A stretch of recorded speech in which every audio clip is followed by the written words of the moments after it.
లూకాసు వార్త 3వ అధ్యాయం. తిబెరీ కైసరు ఏలుబడిలో 15వ సంవత్సరం మందు యూదయకు పొంతి పిలాతు అధిపతిగాను, గలిలయకు హేరోదు చతుర్థాధిపతిగాను, ఇతురయ త్రకోనితి దేశములకు అతని తమ్ముడైన ఫిలిప్పు చతుర్థాధిపతిగాను, అబిలేనే దేశమునకు లుసానయ అధిపతిగాను, అన్నయు కయపయు ప్రధాన యాజకులుగాను ఉన్న కాలమున అరణ్యములోనున్న జకర్యా కుమారుడైన యోహాను నొద్దకు దేవుని వాక్యము వచ్చెను. అంతటా అతడు వచ్చి పాపక్షమాపణ నిమిత్తము మారుమనసు విషయమై బాప్తిసం పొందవలనని యొర్దాను నదీ ప్రదేశం అంతటా ప్రకటించుచుండెను.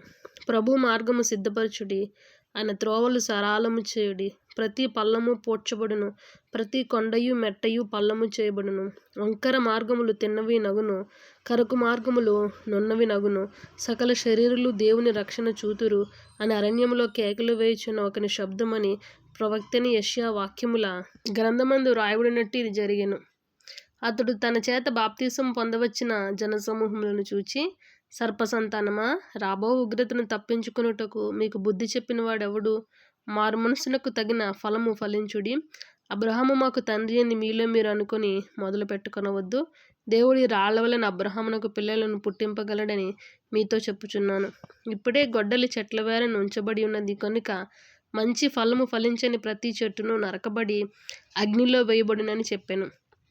అందుకు జనులు, అలాగైతే మేమేమి చేయవలనని అతన్ని అడగగా, అతడు, 2 అంగీలు గలవాడు ఏమీయూ లేనివానికి ఇయ్యవలెననియూ, ఆహారము గలవాడును అలాగే చేయవలెననియూ వానితో చెప్పెను. సుంకరులను బాప్తిసం పొందవచ్చి, బోధకుడా, మేమేమి చేయవలనని అతడిని అడుగగా, అతడు, మీకు నిర్ణయింపబడిన దానికంటే ఎక్కువ తీసుకొనవద్దని వారితో చెప్పెను. సైనికులను మేమేమి చేయవలనని అతన్ని అడిగిరి. అందుకు అతడు, ఎవనిని బాధ పెట్టకయు, ఎవని మీదను అపనింద వేయకయు, మీ జీతములతో తృప్తి పొందియుండుడని వారితో చెప్పెను. ప్రజలు కనిపెట్టుచు, ఇతడు క్రీస్తయి ఉండినేమో అని అందరూ యోహాను గూర్చి తమ హృదయములో ఆలోచించుకొనుచుండగా, యోహాను, నేను నీళ్ళలో మీకు బాప్తిసమిచ్చుచున్నాను, అయితే నాకంటే శక్తిమంతుడు ఒకడు వచ్చుచున్నాడు, ఆయన చెప్పుల వారను విప్పుటకు నేను పాత్రుడను కాను. ఆయన పరిశుద్ధాత్మలోను అగ్నితోనూ మీకు బాప్తిసమిచ్చును. ఆయన చేట ఆయన చేతిలో ఉన్నది. ఆయన తన కళ్ళమును బాగుగా శుభ్రము చేసి తన కొట్టులో గోధుమలు పోసి ఆరని అగ్నితో పొట్టు కాల్చివేయనని అందరితో చెప్పాను. ఇదియుగాక అతడు ఇంకనూ చాలా సంగతులు చెప్పి ప్రజలను హెచ్చరించుచు వారికి సువార్త ప్రకటించుచుండెను.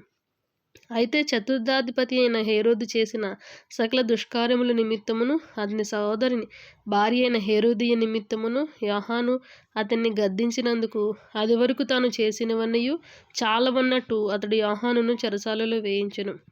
ప్రజలందరూ బాప్తిసం పొందినప్పుడు యేసు కూడా బాప్తిసం పొంది ప్రార్థన చేయుచుండగా ఆకాశము తెరవబడి పరిశుద్ధాత్మ శరీరాకారముతో పావురం వలె ఆయన మీదకి దిగి వచ్చెను.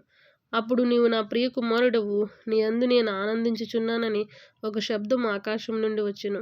యేసు బోధింప మొదలుపెట్టినప్పుడు ఆయన దాదాపు 30 ఏండ్ల ఈడుగలవాడు. ఆయన యోసేపు కుమారుడని ఎంచబడెను.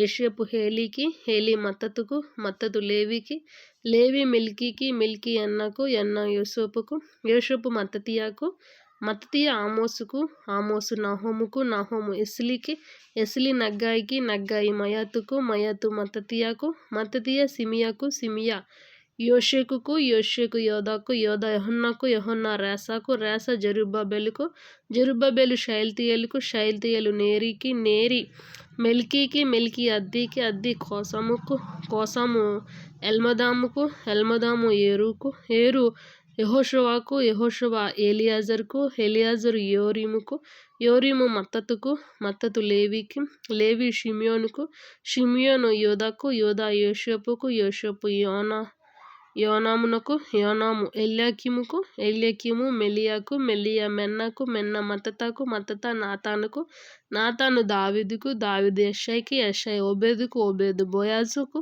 బోయాజు సల్మానుకు, సల్మాను నయస్సోనునకు, నయస్సోను అమ్మినాదాబుకు, అమ్మినాదాబు ఆరాముకు, ఆరాము ఎస్రెముకు, ఎస్రెము పెరెసుకు, పెరెసు యూదాకు, యూదా యాకోబుకు, యాకోబు ఇస్సాకుకు, ఇస్సాకు అబ్రహాముకు, అబ్రహాము తెరాహుకు, తెరాహు నాహోరుకు, నాహోరు సెరూగుకు, సెరూగు రయుకు, రయు పెలెగుకు, పెలెగు హెబెరుకు, హెబెరు షలాహుకు, షలాహు కయీనకు, కయీనాను అర్పక్షాదు, అర్పక్షాదు షెముకు, షెము నోవాహుకు, నోవాహు లెమెకుకు, లెమెకు మెతుషెలకు, మెతుషెల హనోకుకు, హనోకు ఎరోదుకు, ఎరోదు మహాలేలుకు, మహాలేలు కెయీనానుకు, కెయీనాను ఎనోషుకు, ఎనోషు షేతుకు, షేతు ఆదాముకు, ఆదాము దేవుని కుమారుడు. ఆమేన్.